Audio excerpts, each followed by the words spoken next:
In an earlier video in this series, I was examining a buck bed, and this generated quite a bit of feedback from viewers about how I could know that that specific bed was a buck bed as opposed to a doe or a fawn bed. Well, that's a great question, and it deserves some time to discuss this issue.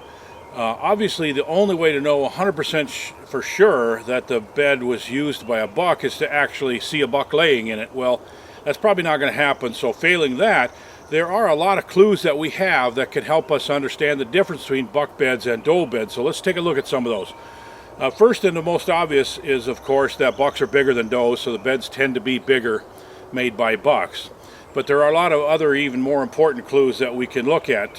If you see a grouping of beds, and let's say you have a bed here and a bed here and a bed there, and they're fairly close together, that's almost always made by does and fawns.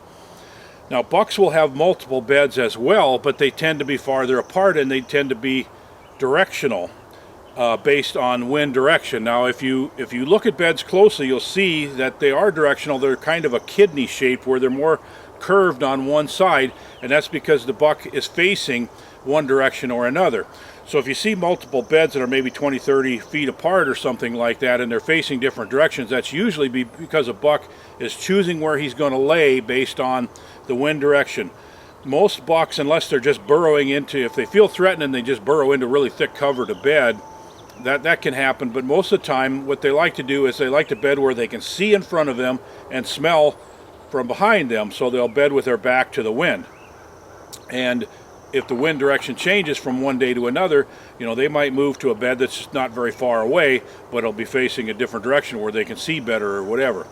Another important thing to keep in mind is that bucks like to put their backs up against something, just like a piece of structure. That could be a big deadfall, it could be just a small brush pile or even a log or something like that, but they do like to put themselves up against something. So those are all things that we can keep in mind, that we can help distinguish buck beds from doe beds. And thanks for bringing that up. It's a really good discussion to have. So I'd love it if you would subscribe so you don't miss any of these particular do-it-yourself public land videos. And secondly, if you have ideas that you'd like to see discussed or topics specific that you would like to hear more about, then comment in the comment section below on them, and we'll cover them. I'd love to help you out in whatever way I can.